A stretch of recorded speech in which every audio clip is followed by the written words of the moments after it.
नमस्कार विद्यार्थ्यांनो, VK physics मध्ये तुमचं स्वागत आहे. मी डी.एस. कुट्टे. मागच्या लेक्चरमध्ये आपण युनिट्स म्हणजे काय, त्यानंतर युनिटचे टाइप पाहिले, जसे की derived unit, fundamental units, fundamental quantity, derived quantity आणि त्याच्यासाठीचे काही रिक्वायरमेंट्स आपण पाहिलेले आणि त्याच्याशी रिलेटेड आपण काही एक्झाम्पल्स पण घेतलेले, ज्याच्यामध्ये मी तुम्हाला डिराइव्ड युनिट, त्यानंतर फंडामेंटल युनिट्स आणि त्याच्यानंतर फंडामेंटल क्वांटिटी आणि डिराइव्ड क्वांटिटी ह्या सांगितलं होतं है ना. तर आपण युनिट विषय आणि मेजरमेंट विषयी तर वेल नोन आहोत, आपल्याला माहितच आहे की मेजरमेंट का करत असतात, कशासाठी करतात, कशा प्रकारे असतात. ठीक आहे. तर आपल्याला काय करायचं आहे, आता पाहायचं आहे की हे जे काही युनिट्स आहेत, म्हणजे जे एसआय युनिट्स आहेत, आपण पाहिले युनिटचे टाइप्सही पाहिलेलो आपण, सिस्टम्स ऑफ युनिट्स आपण पाहिलेलो. सिस्टम्स ऑफ युनिट्स मध्ये आपण काय पाहिलेलो की कुठल्या कुठल्या सिस्टीम आहे, जसं की CGS unit system, MTS unit system, FPS unit system आहे ना. ह्या सगळ्या युनिट सिस्टीम आणि त्याच्यामध्ये जी आहे पीएसआय युनिट सिस्टीम, जी की इंटरनॅशनल युनिट सिस्टीम आपण असं म्हणत असतो, जी की ओव्हरऑल वर्ल्ड मध्ये काय असती यूज केल्या जाते. ठीक आहे. तर मग जे काही एसआय युनिट सिस्टीम आहे, तर त्या एसआय युनिट सिस्टीम मध्ये वापरल्या जाणारे जे काही युनिट्स आहेत, ते युनिट्स लिहिण्याचे काही रूल्स आहेत की बाबा युनिट्स हे नेमके कशा प्रकारे लिहिले पाहिजे, तसे काही रूल्स आहेत.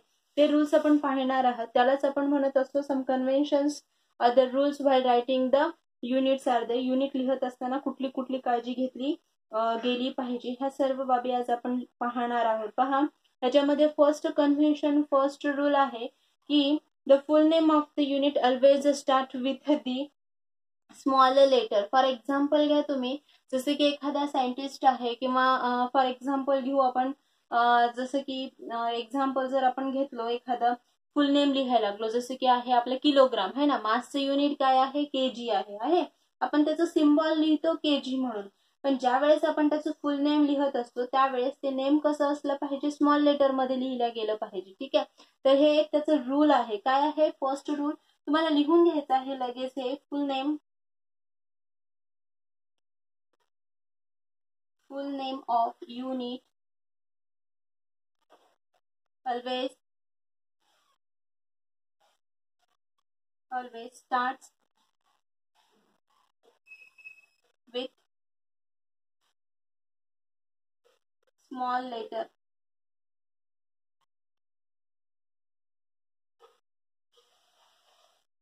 Even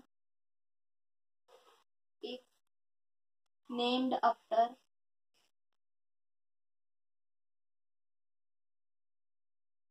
a person. जसे की पहा काय म्हटले, युनिट कसं लिहायला पाहिजे, आपण एकदम स्मॉल लेटरची स्मॉल लेटर पासून स्टार्टिंग झाली पाहिजे. फॉर एक्झाम्पल घ्या, जर आपण आपलं नाव लिहायचं असेल तर आपण काय करतो, कॅपिटल लेटर पासून स्टार्ट करतो है ना.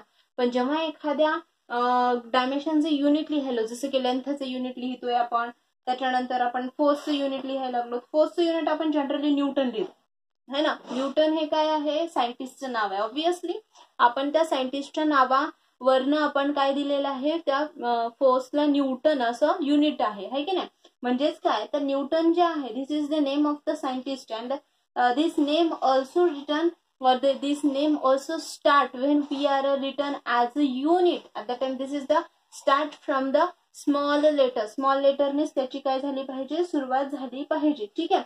आणि त्यामुळेच म्हटलेलं आहे की full name of the unit always start with the small letter even if name after the person. जरी व्यक्तीचं जरी नाव असेल पण ते युनिट असेल, तर त्यावेळेस ते कसं असलं पाहिजे, स्मॉल लेटर मध्येच आपण लिहिलं पाहिजे ना. तर एक्झाम्पल घेऊया आपण. त्याच्यामध्ये एक्झाम्पल काय घेता येईल सांगा बरं. न्यूटन घेता येतं, त्याच्यानंतर जूल है की नाही, त्यानंतर आपल्याला मीटर, ठीक आहे, किलोग्राम, अशा अनेक युनिट्स आहेत. ठीक आहे. त्याच्यानंतर नेक्स्ट रूल काय आहे पहा, symbol for unit named after the person should be in a capital letter. जर सपोज आपण काय केलं, न्यूटन जे आहे याला सिम्बॉलिकल फॉर्मॅट मध्ये लिहिलेलं असेल, त्यावेळेस तो आपल्याला स्मॉल लेटर मध्ये लिहायचा का नाही, ऑब्विसली कसं लिहायचं आहे, ते कॅपिटल लेटर मध्ये लिहायचं. ठीक आहे. काय आहे, symbol for unit named after a person should be in capital letter. Capital letter.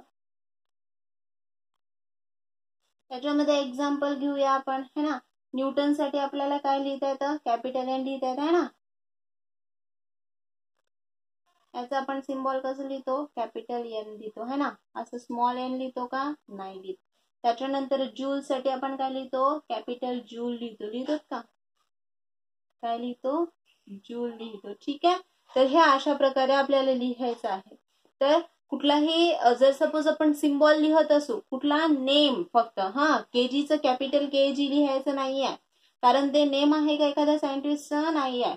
हे काय आहे, नेम आहे. जूल, न्यूटन, एम्पियर हे काय आहे, नेम आहे. आणि त्यामुळे आपण काय करतो, ते कॅपिटल लेटर्स मध्ये लिहत असतो. ठीक आहे. त्याच्यानंतर नेक्स्ट आहे symbol for the all units are written in the small letter. बाकीचे जे सगळे युनिट्स आहेत ते कसे लिहत असतो आपण, स्मॉल लेटर्स मध्ये. ठीक आहे.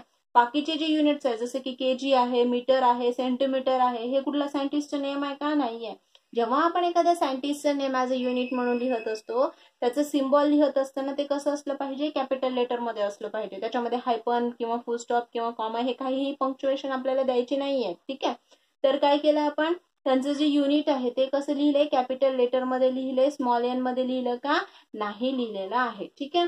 त्याच्यानंतर नेक्स्ट काय म्हटलं मी, किलोग्राम, सेंटीमीटर, मीटर हे जे आहे ते कसे लिहिले पाहिजे आपण, स्मॉल लेटर. म्हणजे हे जे सगळे symbols of the other units आहेत ते कसे असायला पाहिजे, स्मॉल लेटर्स मध्ये असायला पाहिजे. ठीक आहे. तर लिहिता येतं काय, लिहिता येतं आपल्याला symbols of for symbols for all units करा, ऑफ करायची गरज नाही आपल्याला, for symbols for all other units are written in small letter.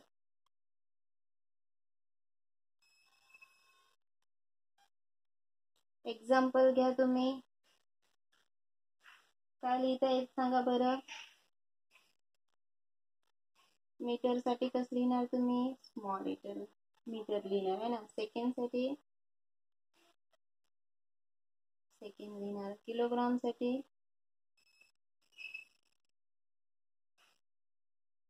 KG लिहिणार आहे ना. हे अशा प्रकारे आपण काय करू शकतो, लिहू शकतो. ठीक आहे. तर दिस इज अबाउट, पहा याच्यामध्ये अजून आपल्याला पाहायचे आहेत काही कन्व्हेन्शन, काही रूल्स. हे 3 रूल पाहिले, हे तुम्हाला लगेच लिहून घ्यायचे आहेत. त्याचे पुढचे रूल्स पाहूयात आपण. इरेज करते.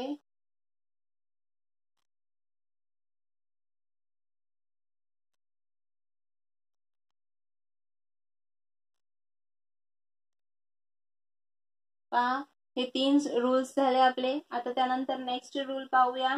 4th रूल काय आहे पहा, the symbol of the units are not to be expressed in the plural form. Obviously आपण किलोग्राम, सपोज आता फॉर एक्झाम्पल घ्या, एखादा जर आपण सिम्बॉल लिहिला कुठलाही युनिटचा आहे, सपोज आता आपण काय केलंय, 25 काय पाहिजे आपल्याला, किलो पाहिजे. ह्याला असं लिहितो का आपण, केजीज, किलोग्राम्स किंवा ग्राम्स किंवा मीटर्स असं लिहितो का, ऑब्विसली नाही. हे आपण प्लुरल फॉर्म मध्ये लिहितो का, नाही. हा कसा लिहिला जातो, नेहमी सिंग्युलर फॉर्म मध्ये लिहिला जातो, है ना.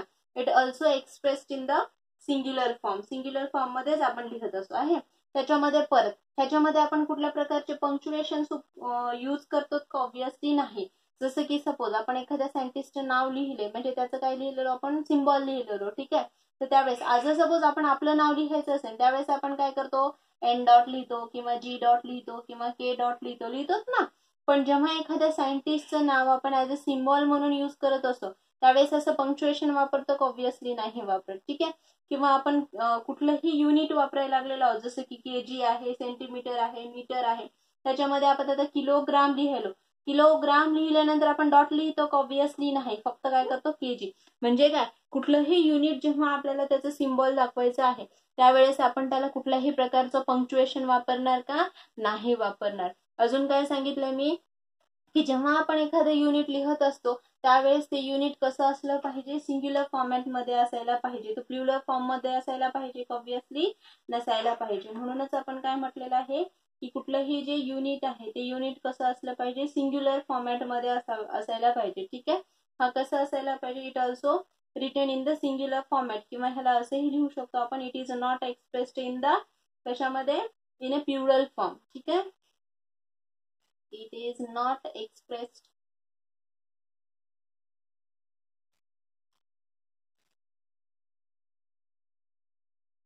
in plural form.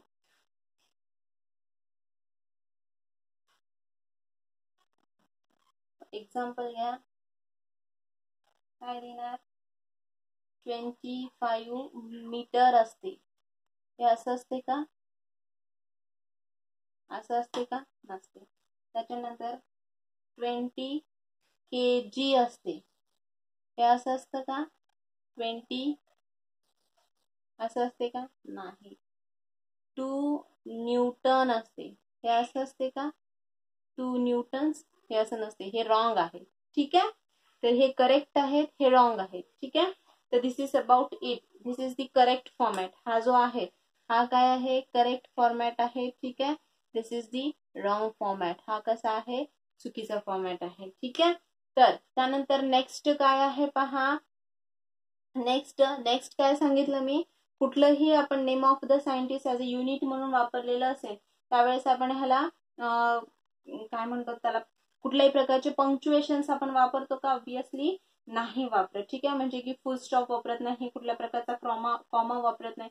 हे असे जे काही पंक्च्युएशन्स आहेत हे पंक्च्युएशन्स आपण इथे यूज करत असतो का, ऑब्विसली नाही यूज करत. ठीक आहे, तर हे सुद्धा अजून एक रूल आहे, काय आहे, फुल stop and any other punctuation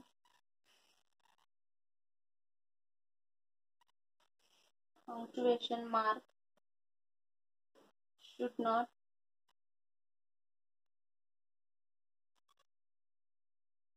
written after symbol. म्हणजे काय करत नाही आपण, कुठल्याही प्रकारचं पंक्च्युएशन किंवा कुठल्याही प्रकारचं सिम्बॉल आपण वापरतो का, नाही वापरत. फॉर एक्झाम्पल घ्या तुम्ही, किलोग्राम आहे, त्याच्यानंतर आपण हा केजी लिहितो, त्याला असं लिहितो का आपण, नॉट केजी डॉट, है ना. न्यूटन लिहितो, नॉट न्यूटन डॉट, है ना. त्याच्यानंतर काय आहे, मीटर लिहितो, नॉट मीटर डॉट लिहितो का, नाही लिहितो. म्हणजे काय, ते अशा प्रकारचे जे पंक्च्युएशन्स आहेत ते पंक्च्युएशन्स आपण इथे वापरत असतो का, ऑब्विसली वापरत नसतो. हे अशा प्रकारचे काही रूल्स आहेत पहा. पहिला रूल आपण काय सांगितलेला आहे, फर्स्ट रूल काय सांगितला होता, की कुठलंही जे काही युनिट आहे त्या युनिटचं जेव्हा आपण फुल नेम लिहत असतो त्यावेळेस त्याची स्टार्टिंग कशी करतो, न्यूटन म्हणजे असा कुठलाही घ्या, त्याची स्टार्टिंग आपण कसं करतो, स्मॉल लेटर पासून करतो. ठीक आहे, नेक्स्ट कुठला आहे, द सिम्बॉल, म्हणजे जो काही सिम्बॉल लिहिलाय कुठल्याही युनिट्सचा. ठीक आहे, जसं जर सपोज आपण घेतलं नेम आफ्टर दी सायंटिस्ट घेतलेलं असेल, तो कसा लिहिणार आपण, कॅपिटल लेटर मध्ये लिहिणार. आणि जर अदर युनिट्स आहेत जसे की किलोग्राम आहे, त्याच्यानंतर मीटर आहे, सेंटीमीटर आहे, हे जे युनिट्स आहेत म्हणजे without the name of the scientist, हे जे युनिट्स आहेत ते कसे लिहिणार आपण, स्मॉल लेटर्स मध्ये लिहिणार. ठीक आहे, त्याच्यानंतर नेक्स्ट काय सांगितलं, कुठल्याही प्रकारचं जे युनिट लिहायला लागलो ते कसे असतात, सिंग्युलर फॉर्मॅट मध्ये असतात, प्युरल फॉर्मॅट मध्ये असतात का, नसतात. म्हणजे त्यांना प्रत्यय यस किंवा इयस आपण लावतो का, नाही लावत.